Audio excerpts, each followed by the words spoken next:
Messenger of अल्लाह सल्लल्लाहु अलैहि वसल्लम को एक सहाबी ने कहा, मैसेंजर ऑफ अल्लाह, अल्लाह के रसूल इस्लामिक लॉज बहुत ज्यादा है, मैं किस किस पे अमल करूं? तो ऐसा अमल बताएं कि मैं करता रहूं, चलते फिरते करूं। द मैसेंजर ऑफ अल्लाह सल्लल्लाहु अलैहि वसल्लम सेड, ला यजालु लिसानुका रतबन मिन जिक्रिल्लाह।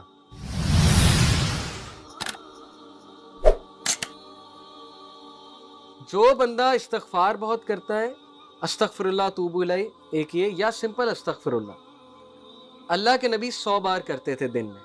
जो बंदा अल्लाह से इस्तगफार बहुत ज़्यादा करता है, अल्लाह ताला उसे हर डिस्ट्रेस से रिलीफ देगा, अल्लाह हर हार्डशिप से उसके लिए रास्ता निकालेगा, और अल्लाह ताला उसे वहाँ से देगा कि वो सोच भी नहीं सकता। कितनी केस स्टडीज़ मैं आपको बता सकता हूँ। हमारे पास यूथ आती है काउंसलिंग के लिए, अपने मसले शेयर करते हैं, पर्सनल मसले जो मैं यहाँ बता नहीं सकता।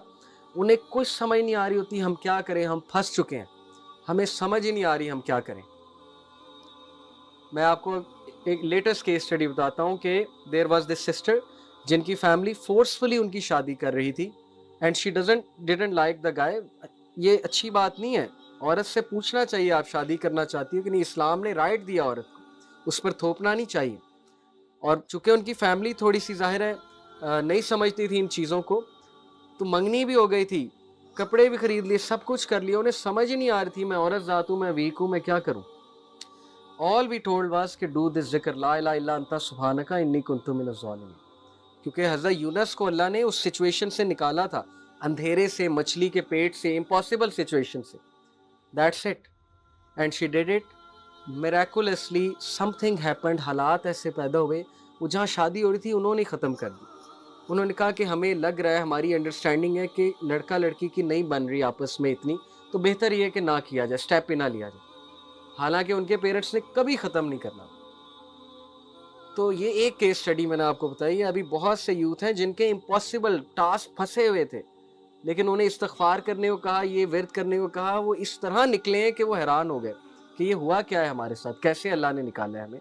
इसलिए अल्लाह की फोर्सेस को कभी भी अंडर एस्टिमेट ना करें, इस्तगफार को पकड़ ले, इंशाल्लाह you will see the result. मैं एक वाक़या सुना के बात को ख़त्म करता हूँ। इमाम अहमद बिन हम्बल का एक बहुत मशहूर वाक़या। Imam Ahmad bin Hanbal is one of the great imams, 4 imams हैं। इमाम अहमद बिन हम्बल इतने मशहूर थे, इतने फेमस थे कि लोग लिटरली उनसे मिलने के लिए दूर दराज इलाकों से आते थे, और तब सवारियाँ भी नहीं इतनी होती थी। तो इमाम अहमद बिन हम्बल एक बार इराक़ के एक इलाके में गए, और वहाँ पर जब थक हार गए तो एक मस्जिद में जाकर उन्होंने रेस्ट करना चाहा, तो होटल्स वगैरह नहीं थे उस इलाके में। इमाम अहमद बिन हम्बल चूँकि काम के लिए गए थे, मस्जिद में रेस्ट कर रहे थे, तो मस्जिद का खादिम आया। वो सब कहता है पता नहीं कौन शख्स है, क्योंकि फटे पुराने कपड़े थे, सफ़र करके आए, तो उन्होंने कहा निकलो बाहर, कौन हो तुम। अब वो इमाम इतने हम्बल होते थे, इतने हम्बल हुआ करते थे, हमारे बुजुर्ग, उन्होंने नहीं बताया मैं इमाम अहमद बिन हम्बल हूँ। उन्होंने कहा कि I just want to rest a bit. उसने कहा कि रेस्ट अलाउड नहीं है, निकलो यहाँ से, चोर चक्के आ जाते हैं तुम जैसे।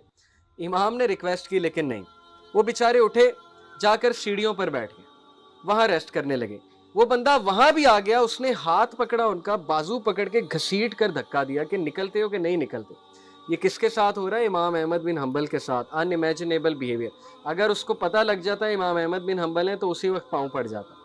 लेकिन इमाम अहमद बिन हम्बल की आप ह्यूमिलिटी चेक करें, उन्होंने नहीं बताया कि मैं नहीं चाहता कि मेरे प्रेशर में आके मेरी इज्जत करें। तो एक बेकर करीब था, जो बेकरी वाला था, वो रोटियां लगा रहा था, नान शान लगा रहा था, रात का वक्त था। उसने देखा कि ये भला आदमी मालूम होता है, गरीब सा आदमी है। उसने कहा, आप ऐसा करें, आप मेरी तरफ आ जाए। इमाम अहमद बिन हम्बल बड़ा खुश हुए। क्या देखते हैं कि जब वो उसकी तरफ आए, आकर बैठे, तो वो बंदा ना इस्तगफार बहुत कर रहा है, अस्तगफिरुल्लाह अस्तगफिरुल्लाह अस्तगफिरुल्लाह तूबू इलैह, और रोटियां लगा रहा है, साथ साथ नान लगा रहा है।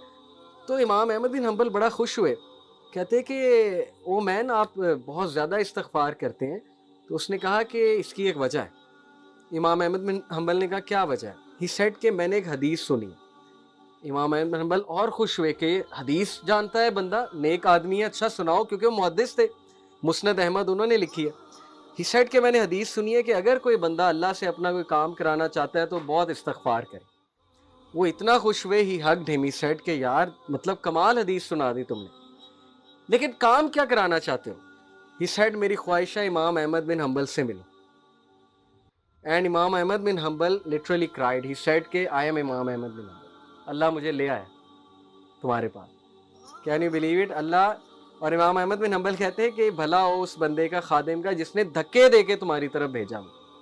اللہ تعالیٰ دھکے دلوا رہا تھا کہ چلو ادھر, وہ بندہ تمہیں ملنا چاہتا ہے. اور امام احمد بن حنبل سے ملنا آسان نہیں تھا, وہ اس دور کے سیلیبریٹی تھے, بہت بڑے سیلیبریٹی تھے. ابن عمر رپورٹڈ دا میسنجر آف اللہ صلی اللہ علیہ وسلم سیڈ, اس لیے گپ شپ لگائیں لیکن اتنی نہیں کہ دل سخت ہو جائے, باتیں کریں لیکن اتنی نہیں کہ دل سخت ہو جائے, اللہ کو بھی یاد کریں. اور یاد کرنے کے والے سے بہت سے ذریعے ہیں. دیکھیں نماز کے بعد 33 بار سبحان اللہ, 33 بار الحمدللہ, 33 بار اللہ اکبر, یہ تسبیح تو ہے ہی.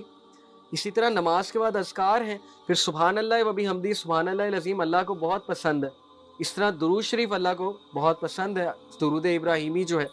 تو بہت سے ذکر و اذکار مینشن ہے. پھر صبح اور شام کے اذکار بھی ہیں, اس لیے اپنی ٹنگ کو موئسٹ رکھیں, ادروائز ہارٹ ہارڈ ہو جائے گا.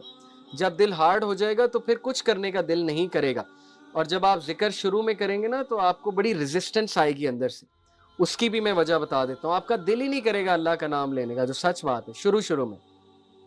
کیونکہ جب ایک برتن پہ زنگ لگاؤ اور اس برتن کو جب مانجنے لگیں تو بڑا زور لگا کے مانجنا پڑتا ہے, تو برتن کو درد ہوتا ہے. اگر برتن لیونگ بینگ ہوتا ہے اس کو درد ہو رہا ہوتا ہے, اس لیے ریزسٹنس آئے گی, کیونکہ دل ابھی ایکسیپٹ نہیں کر رہا ذکر آف اللہ. لیکن آہستہ آہستہ کرے گا, وہ کالک دھلے گی پہلے, وہ داغ اترے گا پہلے. اب پہلے مانجنا پڑے گا آپ کو, دل کو فورس کرنا پڑے گا ذکر کرنے کے لیے اور نماز پڑھنے کے لیے. لیکن کچھ لوگ ڈائریکٹ جوائے کی طرف جاتے ہیں, وہ بلیسڈ لوگ ہوتے ہیں جن کو اللہ کے ذکر سے ڈائریکٹلی سکون مل جاتا ہے. تو بی امنگسٹ دوز. تو اس لیے میسنجر آف اللہ صلی اللہ علیہ وسلم کو ایک صحابی نے کہا, میسنجر آف اللہ, اللہ کے رسول اسلامک لاز بہت زیادہ ہیں, میں کس پہ عمل کروں, کوئی ایسا عمل بتائیں کہ میں کرتا رہوں, چلتے پھرتے کروں. The messenger of Allah صلی اللہ علیہ وسلم said, لا یزال لسانک رطبا من ذکر اللہ, keep your tongue moist with the ذکر of اللہ, چلتے پھرتے. اب دیکھ لیں ہمارے پاس کتنی اپرچونٹیز آتی ہیں. ٹریفک سگنل پہ ہم رکتے ہیں تب ذکر ہو سکتا ہے, گاڑی چلاتے ہوئے ذکر ہو سکتا ہے, کسی ورک پلیس پہ جاتے ہوئے, کوئی فارغ ٹائم ہے تب ذکر ہو سکتا ہے. بہت سے ٹائم ہے ذکر کرنے کے, اور اس کے بینیفٹس چیک کریں آپ کتنے. اس لیے اپنی روٹینز میں اللہ کا ذکر لے کر آئیں. ذکر of shaitan is going to corrupt you and music is the zikr of shaitan. So may Allah subhanahu wa ta'ala make us act on whatever said. Jazakumullah khair for coming. Barakallah fi.